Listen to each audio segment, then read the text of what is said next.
Good morning everybody, मैं आपका एक बार फिर से स्वागत करता हूं अपने यूट्यूब चैनल पे। और लास्ट वीडियो में मैंने आपको बताया था कि इंग्लिश के अंदर हमें कुछ कैटेगरी सीखनी होती हैं वर्ड्स की जो बहुत ज़्यादा इंपॉर्टेंट होती हैं, जिसमें हमने दो कैटेगरी सीख ली थी, सब्जेक्ट और दूसरी थी ऑब्जेक्ट। सब्जेक्ट और ऑब्जेक्ट में आपके डाउट्स क्लियर हो गए होंगे, तो आज हम उसी चैप्टर को आगे कंटिन्यू करते हैं और आगे की कुछ चीजें सीखते हैं। तो तीसरी जो कैटेगरी है वो हमारी पोजेशंस। तो सबसे पहले बात करते हैं कि इंग्लिश में पोजेशंस क्या होते हैं, बट उस चीज को एक्सप्लेन करने से पहले मैं आपको बताऊंगा कि ये जो चैप्टर है उसी के आगे का चैप्टर है, क्योंकि लास्ट वाली वीडियो में हमने कवर नहीं कर पाया था, तो मैं कोशिश करूंगा कि आज कवर करूं। बट आज हो सकता है अगर कवर हो जाए तो बेटर है, वरना मैं आगे की नेक्स्ट वीडियो बनाऊंगा जिस वीडियो में इस पूरे चैप्टर को कवर करूंगा। तो सबसे हमारी जो थर्ड कैटेगरी है वो है पोजेशंस। तो सबसे पहले बात करते हैं कि इंग्लिश में पोजेशंस क्या होते हैं। पोजेशंस का मतलब होता है इंग्लिश में कुछ ऐसे वर्ड्स होते हैं जो वर्ड किसी भी चीज के ऊपर अपना अधिकार दिखाते हैं, उन वर्ड्स को मैं पोजेशन कहूंगा। जैसे मैंने कहा कि यह मार्कर मेरा है, इस मार्कर पे एक वर्ड है अपना अधिकार दिखा रहा है, वो वर्ड कौन सा है? मेरे नाम का वर्ड। तो मेरे नाम का वर्ड ने क्या किया? अधिकार दिखाया। मैंने बोला ये मार्कर मेरा है, तो मेरे नाम का वर्ड अधिकार दिखा रहा है। अगर मेरे पास कोई फोन है और मैं कहूं यह फोन मेरा है, तो वो फोन किस पर दिखा देगा? मुझ पर अधिकार दिखाएगा। तो इसका मतलब कि इंग्लिश में कोई भी वर्ड किसी भी चीज के ऊपर अपना अधिकार दिखाते हैं, तो उन सभी वर्ड्स को हम क्या बोलते हैं? पोजेशंस बोलते हैं। तो देख लेते हैं कितने वर्ड होते हैं। सबसे पहली चीज ये कि इंग्लिश में एक वर्ड होता है माई। आप सबको पता है कि इंग्लिश में जितने भी पोजेशन होते हैं, सभी पोजेशन में, जैसे अब तक आपने पढ़ा था कि सब्जेक्ट के हिंदी में दो मतलब होते थे। आई का जो मतलब होता था मैं और मैंने, वी पढ़ा था, वी का मतलब हम और हमने होता है। ऐसे ही पोजेशन इस बार क्या होगा कि हिंदी में सिर्फ एक मतलब होगा, बट इंग्लिश में दो मतलब होंगे। तो जैसे कि देख लेते हैं, माई का मतलब क्या होता है? मेरा, आपको पता है, बट पोजेशन में इसका मतलब माई और माइन, राइट?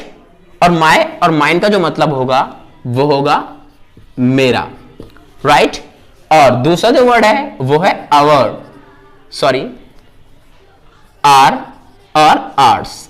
आर और आर्ट्स का मतलब होगा हमारा।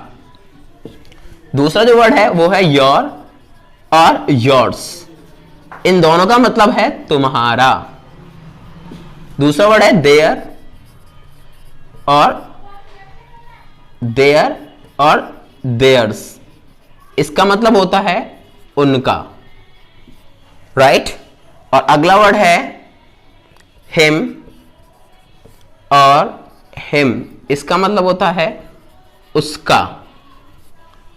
हर और हर्स, इसका मतलब होता है उसका, फॉर गर्ल्स,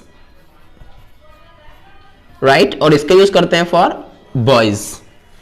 नेक्स्ट वर्ड है इट और इट्स, इसका मतलब होता है इसका। और नेम तो आपको पता है, नेम कोई पोजेशन नहीं होता है।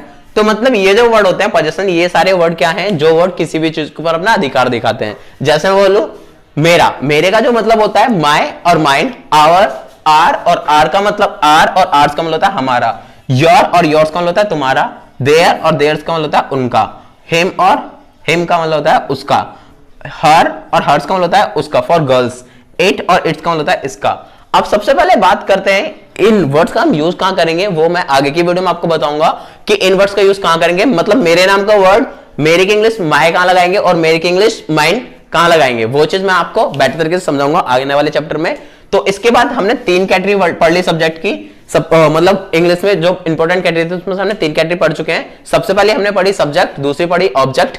सब्जेक्ट मैंने बताया था कि काम को करने वाला, उसे हम सब्जेक्ट बोलते हैं। और जिस सेंटेंस के अंदर कोई भी व्यक्ति जो काम को करने वाला होता है उसे हम सब्जेक्ट बोलते हैं। जिस चीज के ऊपर काम हो रहा होता है, जिसके लिए काम किया जाता है, उसे हम ऑब्जेक्ट बोलते हैं। और पोजीशन क्या होता है? इंग्लिश में जो वर्ड किसी भी चीज के ऊपर अपना अधिकार दिखाते हैं, उन वर्ड्स को हम पोजीशन बोलते हैं। इसी वीडियो में मैं आपको यही बताऊंगा कि चौथी कैटेगरी कौन सी है और वो हमें सीखनी जरूरी क्या है। तो सबसे जो लास्ट मतलब चौथी कैटेगरी है वो है हमारी क्वेश्चन वर्ड।